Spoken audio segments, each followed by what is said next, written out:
बिस्मिल्लाहिर्रहमानिर्रहीम। अस्सलाम वालेकुम डियर स्टूडेंट्स, आज हम क्लास 9th का फिज़िक्स का गेस्ट पेपर डिस्कस करने जा रहे हैं और कुछ ALP का जो स्मार्ट सिलेबस है उसमें से इम्पॉर्टेंट क्वेश्चन का इंतखाब किया है। और ये जो क्वेश्चन है ये भी इंतहाई इम्पॉर्टेंट क्वेश्चन है। इससे पहले आपने कंप्यूटर और मैथ का गेस्ट पेपर भी आपने मुलाहिजा किया होगा, तो यकीनन उस वीडियो से आपको काफ़ी फ़ायदा होगा। तो आज हम गेस्ट पेपर फिज़िक्स उसके चंद सवाल, और ये जो चंद सवाल हैं इनकी ये टोटल जो सवाल है ये 45 to 50 क्वेश्चंस हैं। तो इन क्वेश्चन को साथ साथ हम डिस्कस भी करेंगे, इनके आंसर को भी देखेंगे और साथ साथ इन क्वेश्चन को इंग्लिश और उर्दू मीडियम के अंदर भी बताने की कोशिश करेंगे। तो स्टार्ट करते हैं अपने पहले क्वेश्चन से। फर्स्ट क्वेश्चन है डिफाइन फिजिक्स। फिजिक्स की तारीफ करें। तो फिजिक्स क्या है? Physics is the branch of science in which we study about matter and energy. हम फिजिक्स की साइंस की ऐसी शाख जिसमें हम मादा और एनर्जी का मुताला करते हैं। और फिर आगे कहते हैं जी, और उसका सेकंड पोर्शन है कि and mutual relationship between them, और इनके दरमियान बाहमी ताल्लुक का मुताला भी करते हैं, जिसको हम फिजिक्स कहते हैं। सेकंड क्वेश्चन, जियोफिजिक्स क्या है? जियोफिजिक्स एक ऐसी ब्रांच है फिजिक्स की जिसके अंदर हम इंटरनल स्ट्रक्चर ऑफ अर्थ जो है उसको हम डिस्कस करते हैं।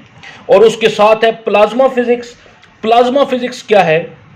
ये कोई भी मैटर हो जो आयोनिक स्टेट में हो, आयोनिक स्टेट में मैटर का मुताला जो है वो हम उसको क्या नाम देते हैं? प्लाज्मा फिजिक्स कहते हैं। इट्स मीन कि plasma physics is the study of ionic state of matter, whereas geophysics in which we can study about internal structure of earth, जिसमें हम जमीन के अंदरूनी साख्त का मुताला करें, उसको हम नाम देते हैं जियोफिजिक्स। नेक्स्ट क्वेश्चन है define atomic physics and nuclear physics. तो एटॉमिक और न्यूक्लियर के बारे में जब हम बात करते हैं तो हम ये कहते हैं जी एटॉमिक क्या है? एटॉमिक फिजिक्स जिसमें हम एटम की स्टडी करते हैं। इसमें हम एटम की साख्त यानी कि उसका स्ट्रक्चर और उसकी प्रॉपर्टीज को हम डिस्कस करते हैं। Atomic physics is the branch of physics in which we study about the structure and properties of atom. अच्छा, न्यूक्लियर फिजिक्स में एटम का जो सेंट्रल पार्ट होता है, आप बखूबी वाकिफ होंगे, उसे हम न्यूक्लियस कहते हैं। और उसके अंदर जो न्यूक्लियस में जो पार्टिकल एग्जिस्ट करते हैं उनको हम न्यूक्लियाई कहते हैं। तो न्यूक्लियाई की जो स्टडी है वो दरअसल न्यूक्लियर फिजिक्स है। और न्यूक्लियाई मीन दो पार्टिकल्स होते हैं, एक प्रोटॉन होता है और दूसरा न्यूट्रॉन। तो इसके न्यूक्लियाई की जो स्टडी है यानी कि internal structure of nucleus, internal particles of nucleus, उनका मुताला जो है वो न्यूक्लियर फिजिक्स कहलाता है। नेक्स्ट क्वेश्चन है differentiate between drive and base quantities. बुनियादी मिकदारें और मखौज मिकदारें क्या हैं? तो याद रख लें, बुनियादी मिकदारें वो मिकदारें होती हैं जिनसे दूसरी कोई भी मिकदारें वो अखज़ की जा सकें, यानी कि डिराइव की जा सकें।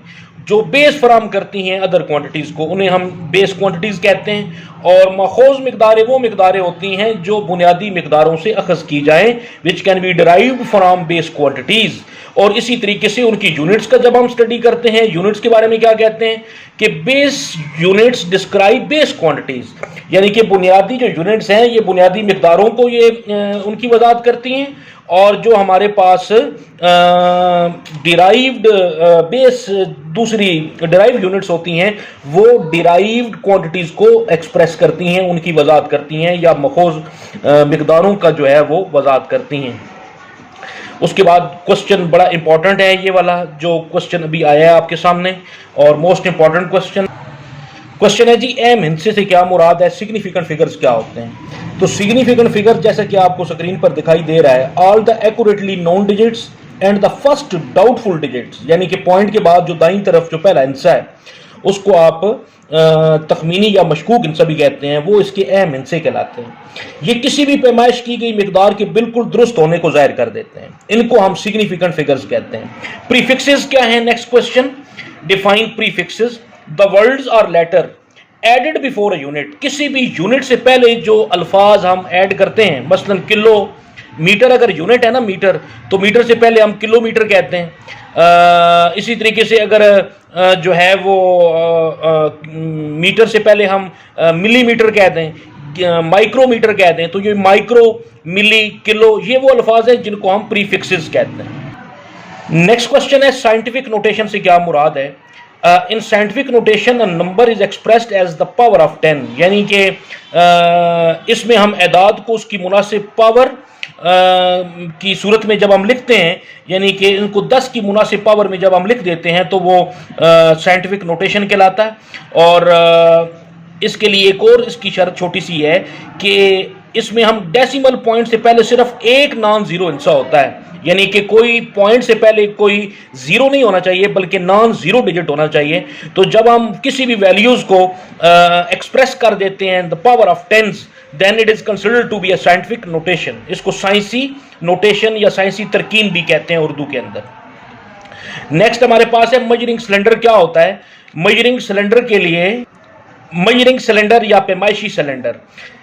अच्छा, ये जो क्वेश्चन का इंतखाब किया गया है ये बड़ा सोच समझ के और बड़े जो है वो थोड़ी सी इसके अंदर बड़ा तरीक़ेकार से वो ये क्वेश्चन हमने जो है स्मार्ट सिलेबस और पेयरिंग स्कीम को मद्देनजर रखकर बनाया है। तो ये जो क्वेश्चन है इनको ज़रा बड़े ध्यान से और एंड तक इनको ज़रा समझने की भी और याद करने की भी कोशिश करनी है ताकि पेपर आपका अच्छी तरीके से अटैम्प्ट हो जाए। अच्छा, मेजरिंग सिलेंडर एक पैमाइशी सिलेंडर है जी, जिसमें हम किसी भी लिक्विड की माया का वॉल्यूम जो है इससे हम मालूम करते हैं। इसके अंदर जो उफ की सतह पर यानी कि बिल्कुल परपेंडिकुलरली इसमें वैल्यूज दी हुई होती हैं और इसकी मदद से हम कम से कम यानी कि 100 मिलीलीटर से लेके 2500 मिलीलीटर तक जो है इसकी हम मेजरमेंट या वॉल्यूम किसी भी माया का मालूम कर सकते हैं। नेक्स्ट है वर्नियर कांस्टेंट से क्या मुराद है?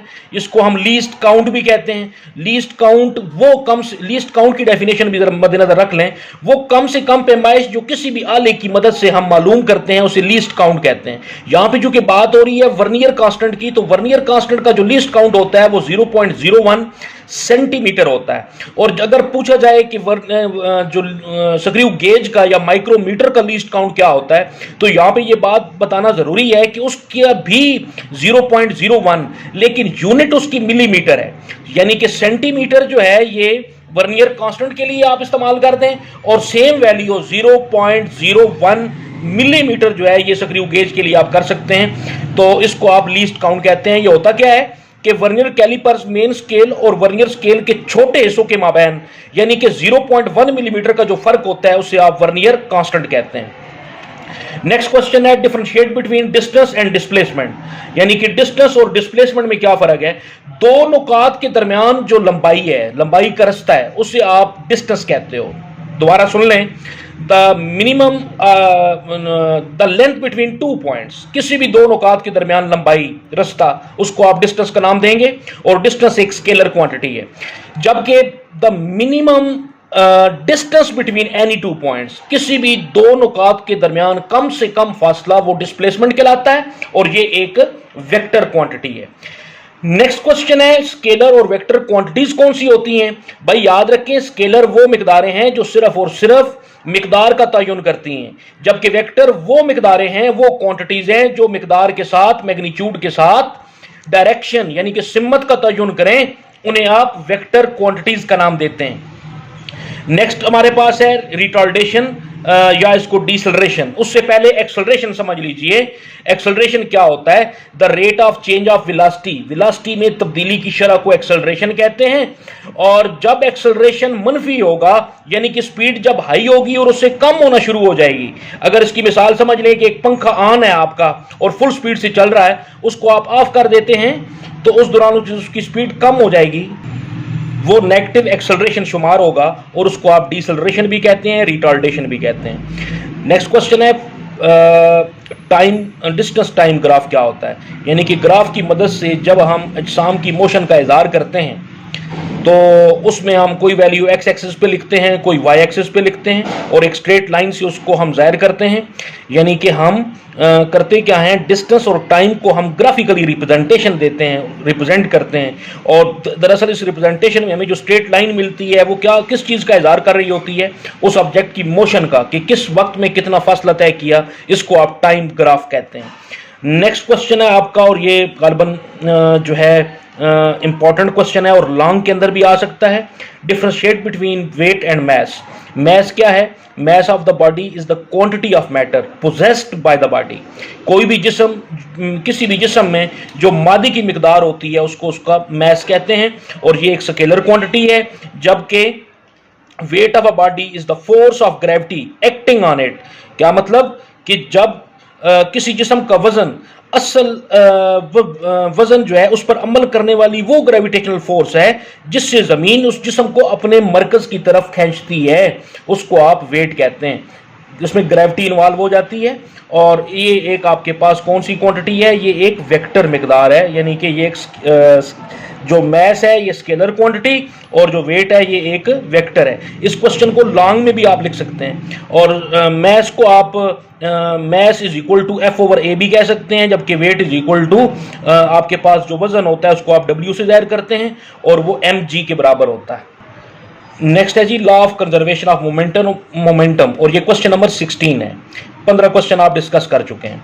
Law of conservation of momentum क्या है? The momentum of an isolated system of two or more than two attracting bodies remain constant. यानी कि आपस में टकराने वाले दो या दो से ज्यादा अजसाम पर मुश्तमिल एक आइसोलेटेड सिस्टम का जो कुल मोमेंटम होता है वो हमेशा कांस्टेंट रहता है। यानी कि बिफोर कोलिजन और आफ्टर कोलिजन मोमेंटम के अंदर कोई तब्दीली रूनुमा नहीं होती। सिर्फ वेलोसिटी जो है वो इनकी वेलोसिटी ऑब्जेक्ट की या इन बॉडीज़ की वो आपस में इंटरचेंज हो जाती है, लेकिन टोटल मोमेंटम को अगर आप काउंट करेंगे तो वो सेम रहेगा, जिसको आप law of conservation of momentum कहते हैं। फ्रिक्शन का कफिशिएंट, ये कफिशिएंट जो फ्रिक्शन का है, फ्रिक्शन है क्या? बेसिकली जब आप कोई भी दो सतहें सर्फेस को आपस में रब्ड करें, रगड़ें, तो उस दौरान जो रेजिस्टेंस पैदा होगी उस रेजिस्टेंस का नाम फ्रिक्शन है। तो फ्रिक्शन का जो कफिशिएंट है इसको आप म्यू से जाहिर करते हैं, और ये दो चीज़ों के दरमियान रेशो है, निस्बत है।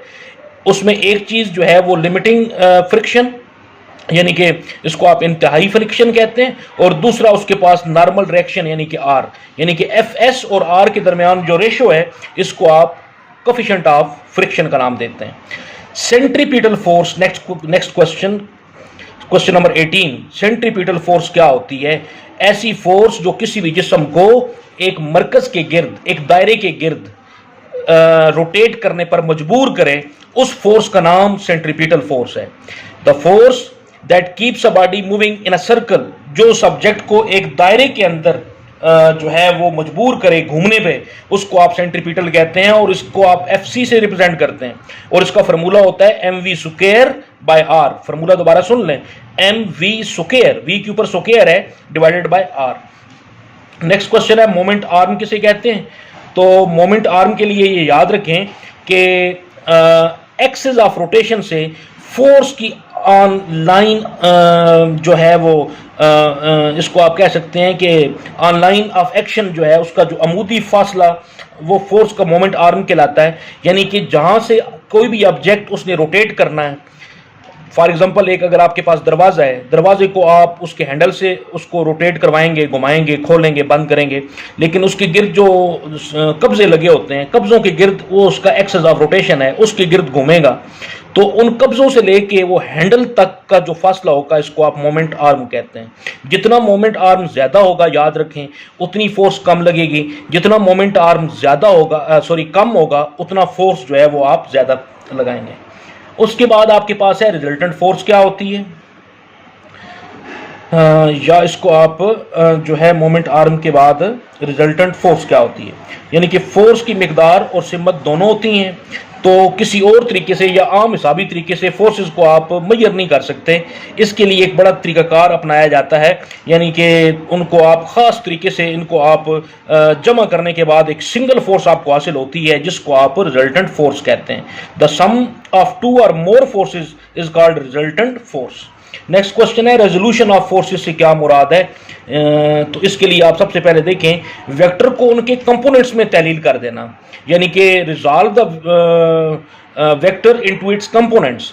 जब आप स्प्लिट अप कर देते हैं, स्प्लिटिंग का मतलब होता है तोड़ देते हैं, अज्जा में तकसीम कर देते हैं, तो उसको आप मुख्तलिफ अज्जा में, तो जिस तरीके से यहाँ पे दिया हुआ है एफ एक्स, इसका एक कंपोनेंट्स है जो इक्वल होगा एफ कास थीटा के, और दूसरा जो कंपोनेंट है एफ वाई वो बराबर है एफ साइन थीटा के, और एक तीसरा भी होता है जिसको आप यानी कि उसके मुख्तलिफ अज्जा में उसको आप तकसीम कर देने का नाम, तहलील कर देने का नाम रेजोल्यूशन ऑफ फोर्सेस है। Centre of gravity, important question है ये भी। सेंटर ऑफ ग्रेविटी क्या है? किसी जिस्म का सेंटर ऑफ ग्रेविटी वो पॉइंट होता है जहां उसका तमाम तर वजन जो है अमूदन नीचे की जानिब अमल करता हुआ महसूस हो, उसको आप सेंटर ऑफ ग्रेविटी कहते हैं। जिस तरीके से एक फुटबॉलर जो है वो अपनी उंगली के ऊपर फुटबॉल को घुमाता है, तो वो जिस पॉइंट पे घुमाता है ना फुटबॉल को, वो उसका सेंटर ऑफ ग्रेविटी है। तो इस तरीके से चीज़ों को आप बैलेंस भी कर सकते हैं। नेक्स्ट क्वेश्चन है, लाइक और अनलाइक पैरेलल फोर्सेस क्या होती हैं? देखिए, पैरेलल फोर्सेस जो है वो एक ही सिमत में अमल करने वाली फोर्सेस का नाम है, लेकिन जो लाइक पैरेलल फोर्सेस हैं उनकी मिकदार भी उतनी होगी, डायरेक्शन भी सेम होगी, और जो अनलाइक होंगी उनकी मिकदार तो शायद उतनी ही हो लेकिन सिमत उनकी बदल जाए, उनको आप अनलाइक पैरेलल फोर्सेस कहते हैं जिनकी डायरेक्शन चेंज हो। अच्छा जी, क्वेश्चन हमारे पास है जी, नेक्स्ट है कपल की तारीफ करें। कपल क्या है? A couple is formed by two unlike parallel forces of the same magnitude but not along the same line। यानी कि दो ऐसी unlike parallel forces जो मिकदार में मुसावी हों लेकिन एक ही लाइन में ना हो, यानी कि सिमत उनकी मुखालिफ हो। कपल की एग्जांपल में आप टैब ऑफ वाटर जो है, जो टूंटी होती है, उसकी example steering of a vehicle, गाड़ी का जो स्टीयरिंग होता है, तो वो मिकदार एक जितनी लगाते हैं लेकिन सिमत जो है वो अपोजिट हो जाती है, इसको आप कपल कहते हैं। नेक्स्ट क्वेश्चन है आपके पास, टॉर्क क्या होता है? तो टॉर्क जो है ये टर्निंग इफेक्ट ऑफ फोर्स, यानी कि फोर्स अप्लाई करें किसी ऑब्जेक्ट के ऊपर और उसमें कोई जो है वो टर्निंग इफेक्ट पैदा हो, यानी कि गर्दशी असर पैदा हो, वो घूमे, तो उसको आप टॉर्क कहते हैं। और टॉर्क को जो है एक लैटिन वर्ड है टा, TAU, टा बनता है, टे अलिफ टा, टा और उससे जाहिर करते हैं और वो बराबर होता है F इंटू एल। F क्या है? ये फोर्स है, और L क्या है? ये मोमेंट आर्म है। नेक्स्ट क्वेश्चन है जी हमारे पास, प्रिंसिपल ऑफ मोमेंट्स की तारीफ करें, यानी कि मोमेंट्स का असूल बयान करें। A body is balanced if the sum of the clockwise moment acting on the body is equal to the sum of anti clockwise moments acting on a body. यानी कि अगर किसी साकन जिस्म पर अमल करने वाले तमाम क्लॉकवाइज मोमेंट्स का रिजल्टेंट वो बराबर हो तमाम एंटी क्लॉकवाइज मोमेंटम के रिजल्टेंट के, तो उसको आप मोमेंट का असूल कहते हैं। नेक्स्ट है पोटेंशियल एनर्जी। पहले एनर्जी की तारीफ सुन लें। एनर्जी क्या होती है? किसी भी जिस्म की काम करने की सलाहियत, the ability of body to do work is known as energy. उसको किसी भी जिस्म की काम करने की सलाहियत को एनर्जी कहते हैं। और एनर्जी की जो टाइप्स हैं हमारे पास, पोटेंशियल एनर्जी, काइनेटिक एनर्जी, तो इनको आप जरा समझ लें। पोटेंशियल एनर्जी होती है कि जब भी किसी जिस्म में जो एनर्जी पाई जाए, लेकिन कैसे पाई जाए, उस जिस्म की पोजीशन में तब्दीली की वजह से अगर पाई जाती है तो वो पोटेंशियल एनर्जी है। और अगर किसी भी जिस्म में उसकी मोशन के बायस पाए जाने वाली जो एनर्जी होगी उसको आप काइनेटिक कहते हैं। पोटेंशियल एनर्जी का फॉर्मूला mgh, काइनेटिक एनर्जी का formula half mv square, 1/2 mv square, ये काइनेटिक एनर्जी है। The energy possessed by the body due to its position, that is potential. The energy possessed by the body due to its motion, that is kinetic energy. Next है what is efficiency. कारकर्दगी किसे कहते हैं? कारकर्दगी क्या है? Efficiency of a system is the ratio of required form of energy obtained from a system as output to the total energy given to it as input. यानी कि किसी भी जिस्म की कारकर्दगी को जांचने के लिए हम क्या करते हैं कि देखना ये होता है कि ये मशीन कितनी कारआमद है। इसका इंसार इस बात पर है कि मशीन को मुहैया की गई एनर्जी कितनी थी और उससे आपने आउटपुट कितनी हासिल की, रिजल्ट कितना हासिल किया, ये कारकर्दगी कहलाता है। बाज़-औक़ात ये 100% भी हो सकती है, ये परसेंटेज में मापी जाती है, तो ये 100% से कम आउटपुट भी आपको देती है। अच्छा जी, उसके बाद है define force of gravitation. Force of gravity क्या है? In this universe every object attract every other object with the force. और ये जो फोर्स है ये हमारे पास फोर्स ऑफ ग्रेविटी है। यानी कि कायनात का असूल क्या है पूरी कायनात का, कि इस पूरी कायनात के अंदर रब करीम का बनाया हुआ निज़ाम ऐसा है कि जिसके अंदर हम हर जिस्म जो है वो दूसरे जिस्म पर कुछ ना कुछ फोर्स लगा रहा है, और ये फोर्स जो है ये फोर्स ऑफ अट्रैक्शन कहलाती है, इसको फोर्स ऑफ ग्रेविटी कहते हैं। तो हर जिस्म जो है वो दूसरे जिस्म को अपनी मरकज़ की तरफ खींचने की कोशिश करता है। नेक्स्ट आपके पास है व्हाट इज पावर। अब जिस तरीके से एनर्जी था एबिलिटी टू डू वर्क, तो यहां पे ये है कि रेट ऑफ डूइंग वर्क, काम करने की शरह, उसको आप पावर कहते हैं, इसको आप पी से जाहिर करते हैं, और ये पी जो होता है ये W/T है, और इसका जो यूनिट है ये वाट है। नेक्स्ट आपके पास है जी डिफाइन वाट। वाट की तारीफ करें। वाट क्या है? If any body do 1 joule work, कोई भी जिस्म जब वो काम करे, और काम कितना करे? 1 जूल, कितने टाइम में करें? 1 सेकंड में करें, उसको आप 1 वाट कहते हैं। तो ये वाट की डेफिनेशन है। नेक्स्ट क्वेश्चन है अजीज तलबा आपके सामने एटमॉस्फेरिक प्रेशर, यानी कि जो भी एटमॉस्फेरिक प्रेशर होता क्या है? एटमॉस्फेयर की वजह से, इस माहौल की वजह से जो दबाव, जो प्रेशर पाया जाए उसे एटमॉस्फेरिक प्रेशर कहते हैं। और ये जो एटमॉस्फेरिक प्रेशर होता है ये तमाम सिमत में यकजा होता है और एक जितना होता है, यानी कि it's mean atmospheric pressure act in all direction, और तमाम सिमत में जो है ये अप्लाई होता है। डेंसिटी क्या है? डेंसिटी हमारे पास जिसको उर्दू में कसाफत भी कहते हैं, और ये है क्या? ये इसको हम डिफाइन करें तो किसी जिस्म का यूनिट वॉल्यूम का मास डेंसिटी कहलाता है, यानी कि defined as the mass per unit volume. Density की definition, the mass per unit volume is known as density, और it is denoted by D, and D is equal to m/v। m क्या है? मास, v क्या है? Volume. तो ये मास per unit volume. Next question आपके पास है हुक लॉ की तारीफ करें। हुक का कानून। तो हुक का कानून क्या है? कहता है कि विद इन इलास्टिक लिमिट, यानी कि इलास्टिक लिमिट के अंदर रहती हुई है, किसी भी जिस्म में पैदा शुदा स्ट्रेन उस पर लगाई जाने वाली स्ट्रेस के डायरेक्टली प्रोपोर्शनल होता है। जितनी आप पावर लगाएंगे उतना वो उसके अंदर तब्दीली रूनुमा होगी, और वो तब्दीली जो है उसके लिए शर्त ये है कि आपने उस लिमिट के अंदर, लिमिट को तोड़ना नहीं, लिमिट क्रॉस करेंगे वो ऑब्जेक्ट दोबारा अपनी पहली पोजीशन पर कभी भी वापस नहीं आ सकता। That is Hooke's law. उसके बाद हमारे पास है पास्कल लॉ। पास्कल लॉ क्या है? कहता है pressure applied at any point of a liquid enclosed in a container. जब भी आप किसी भी जिस्म पर, किसी भी बर्तन में हो, जैसे तैसे भी हो, उस पर अगर आप प्रेशर अप्लाई करते हैं तो वो प्रेशर तमाम सिमत में यकजा जो है वो ट्रांसमिट होगा। Is transmitted without loss to all other parts. ये जो है उसके तमाम पार्ट्स में यकजा एक जितना जो है वो ट्रांसमिट होगा। इसकी एग्जांपल गाड़ी की ब्रेक्स हैं, और जो रुई के जो है वो कॉटन के जो वो गांठें होती हैं उसको वो जो हाइड्रोलिक मशीन प्रेस करती है, तो वो एक जितना दबाव जो है वो तमाम तर पार्ट्स के ऊपर लागू होता है। गाड़ी की जब ब्रेक अप्लाई करें, ये नहीं होगा कि अगला टायर रुक जाएगा, पिछला चलता रहेगा, या कोई चलता रहेगा कोई रुकेगा, बल्कि यकजा तौर पर वो प्रेशर तमाम टायरों पर ट्रांसमिट होता है एक जितना, और उसी मिकदार में वो टायर जो है वो काम करते हैं, या ब्रेक उनके ऊपर लगती है तो रुकते हैं। नेक्स्ट क्वेश्चन है जी यंग मॉडुलस की तारीफ करें। यंग मॉडुलस क्या है? ये स्ट्रेन, टेंसाइल स्ट्रेन और स्ट्रेस के दरमियान जो निस्बत होती है इसको आप यंग मॉडुलस कहते हैं। यानी कि हुक के कानून के मुताबिक विद इन इलास्टिक लिमिट, उस लिमिट के अंदर रहती हुई स्ट्रेस और टेंसाइल स्ट्रेन के दरमियान जो निस्बत होती है, रेशो होती है, उसको आप यंग मॉडुलस कहते हैं। नेक्स्ट क्वेश्चन है, ये क्वेश्चन जब जो यहाँ से स्टार्ट हो रहे हैं ना, ये आपका 4th पार्ट, पेपर का चौथा हिस्सा जो है वो कवर करेंगे। और उसमें से जितने भी क्वेश्चन करने होंगे वो इंशाल्लाह ताला इसी में से आएंगे, कभी उम्मीद है। और इंशाल्लाह जो है वो इसको अच्छी तरीके से तैयार करें तो आपका वो 4th पोर्शन जो है वो आपका कवर हो जाएगा। स्पेसिफिक हीट क्या होती है? Heat capacity of a body is the quantity of thermal energy absorbed bye it for 1 kelvin increase in its temperature.